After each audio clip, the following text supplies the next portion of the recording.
My favorite is House of M, but that would never happen. But Never say never in this. I mean, if she could have two fake babies and everyone tell her that they don't really exist, and then her just go nuts, that would be unbelievable. But I don't think they're gonna do that. It might be a little too dark for the Marvel universe. When she loses her mind, it's my favorite thing in the comics. WandaVision perfectly encapsulates the zeitgeist of each era it portrays, allowing for what on the surface level is just a fun ode to sitcoms of the past to become something that, if you look a little deeper, has a plethora of comic book connections, mysteries, and deconstructions of characters I would have never thought possible for a television show. Alright, what is going on, guys? It's Tazz here, and welcome back to the channel. As the jumping off point for the MCU's Phase 4, this fairly self-contained story about Wanda Maximoff and the Vision is so much more than a traditional Marvel entry. It allows fans to really take a look into the psyche of a couple of characters who often take a backseat to many of our main Avengers. This series breaks down all of the past traumas that shaped Wanda into the most powerful Avenger, taking elements from classic storylines like House of M and Avengers Disassembled, and showed how fear, anger, and hate can lead to suffering. The series explores Vision's struggles to be human and understand his purpose as a synthezoid similar to Tom King's Vision run, as well as throughout the course of the show we learn how although he is not the true Vision, he is still willing to make the ultimate sacrifice. While presenting itself as a fun spin on the classic MCU formula, the show is still shot so beautifully, holding on to the quality we come to expect from Marvel projects, while also presenting very deep and emotional themes to explore the toll everything has taken on Wanda, all the way from her childhood through Endgame, and how that influenced and led to her creation of the Hex. WandaVision is a series that starts off as a parody of sitcoms of the past, taking place in the small town of Westview.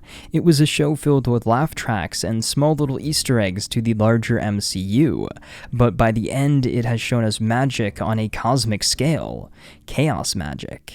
It was Agatha all along. She reveals to Wanda that she is the prophesized Scarlet Witch, a being capable of spontaneous creation, more powerful than the Sorcerer Supreme, someone gifted with immense power that's of course the Wicked Witch of Westview, once for herself. I thought Kathryn Hahn as Agatha Harkness worked as a great parallel and foil to Elizabeth Olsen's Wanda Maximoff throughout the season.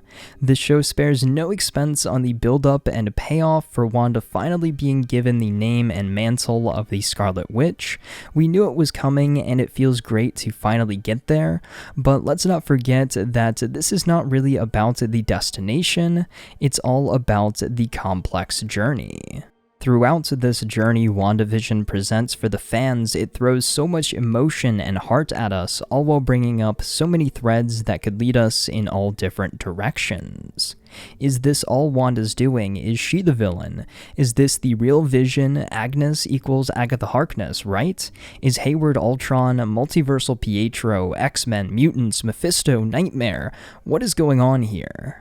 Theorizing is such a beautiful part of watching a series that airs week to week. It gives us a full 7 days to process what just happened and get excited for what will happen next. There's no harm in building up expectations or ideas of what may happen on a show, but we can't let that negatively impact our enjoyment of something when those ideas more often than not never see the light of day. Is it disappointing that we didn't see Doctor Strange or Magneto, Mephisto or Nightmare? Yes, of course it is, and Evan Peters' role was not the X-Men Pietro, but rather just a typical Marvel punchline with Ralph Boner. Boner. Hilarious, yes, necessary. Probably not. While I would have loved to see Evan Peters join the MCU as the X-Men version of Quicksilver and to open up the multiverse in a way, it's hard to stay mad at it purely for the fact that I'm literally the target audience of this joke. Every time I see this scene or someone mentions it, I have a good laugh about it. And who knows, maybe there's still more to the fake Pietro or Ralph Boner story, as Marvel always has their reasons. However, it's easy to forget that all of the speculation leading up to the finale was just that, speculation. It's meant to be fun and something that you can point at your TV when it's revealed and be like, ha, I called it. See, I told you Agnes was Agatha Harkness. Theorizing is meant to be fun, so let's just leave it at that and enjoy the show for what it is. All throughout WandaVision, we were given thread after thread, week after week, allowing us to slowly put the pieces of the puzzle together. Jimmy Woo, Monica Rambeau, and Darcy Lewis played the parts of the audience on the outside of the hex looking in, figuring it out as they went along. On the inside, of course, we follow Wanda and Vision, and eventually the twins Billy and Tommy, aka Wiccan and Speed. I loved all of the family elements and how we eventually learned that the whole reason behind the facade of the Hex and this picturesque lifestyle goes back to Wanda's childhood and that longing for a family. Wanda, Pietro, and their parents used to watch these sitcoms together, and they are some of her happiest memories. So at her lowest point imaginable after losing her parents, her brother, and now Vision, she subconsciously created this illusion for herself through a sitcom lifestyle where she has a family again. This show does an incredible job showing how such grief can lead even the strongest people down darker paths. Wanda was presented as somewhat of a villain at certain points, but once we know the full story, it becomes clear that she is not. Wanda is just hurting and does whatever it takes to not feel that pain.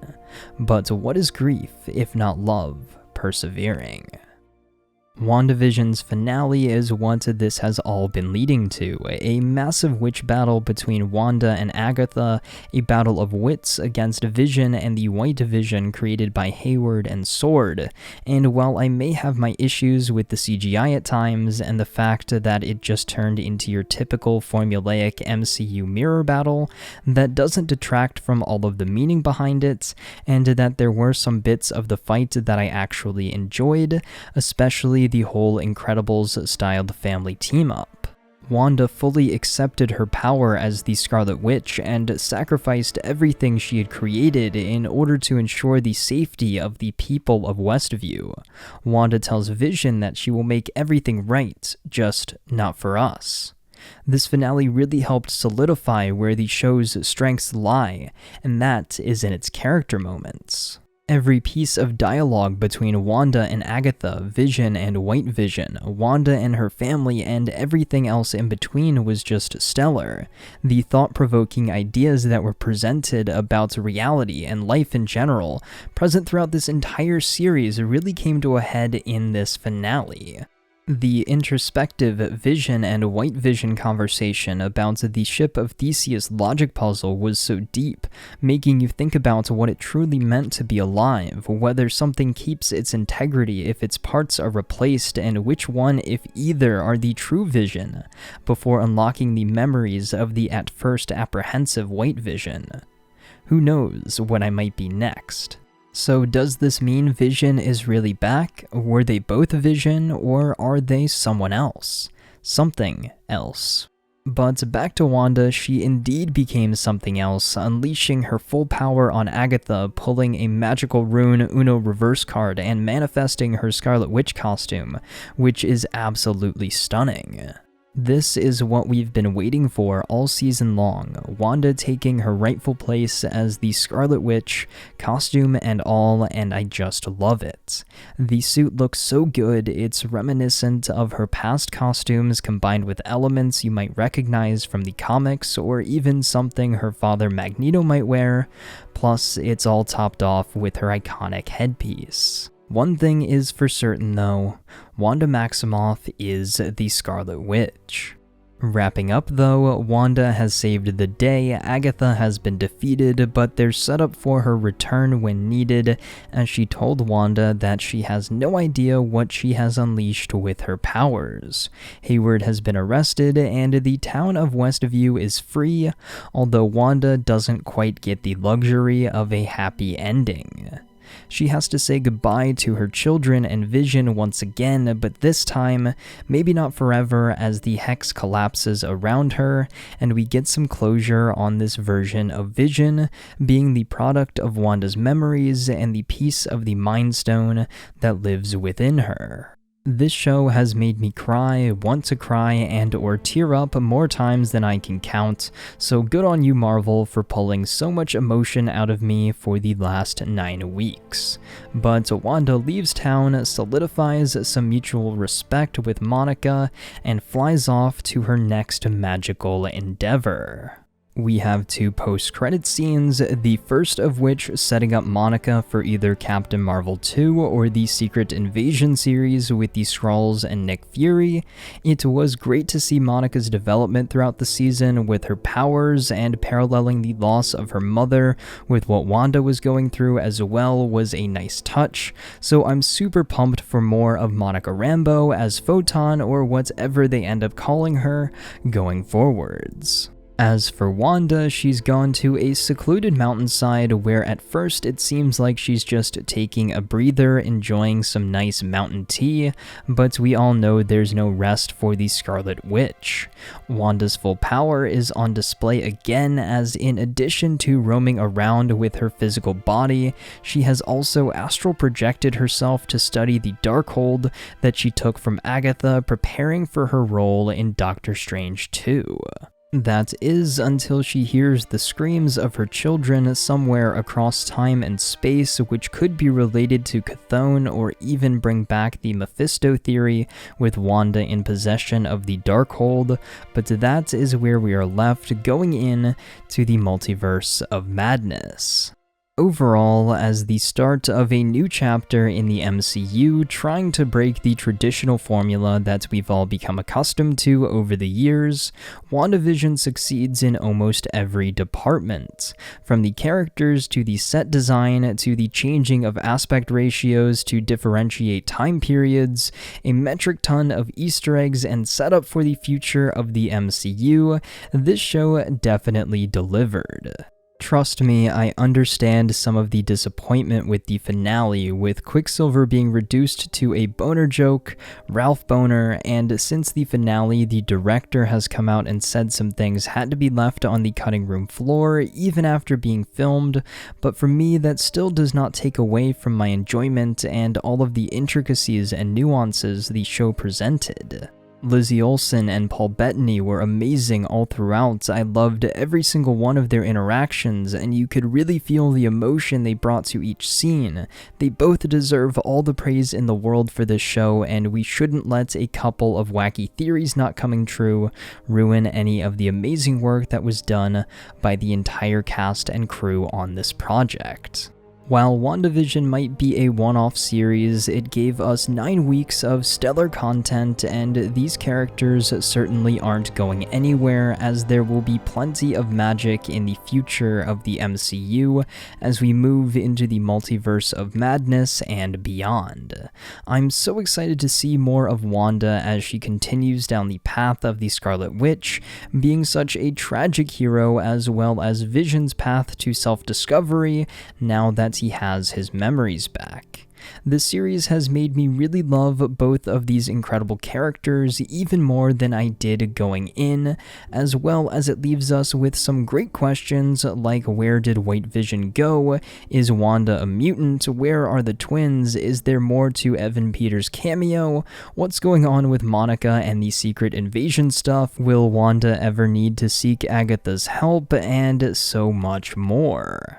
And come on, what is a show without its memes? We can't forget about all of the absolutely golden memes that have resulted from this show. With that said, I thoroughly enjoyed this series. WandaVision will go down as one of my favorite entries in the MCU to date, and I am equally as excited for the future with TV and movies in Marvel's Phase 4. So I want to know your thoughts on all of this down there in the comments below.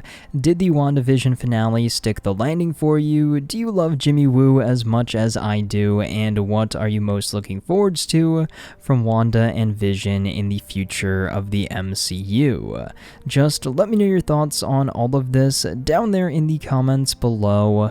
But until next time, guys, it's been Tazz, and I'll see you guys in the next video.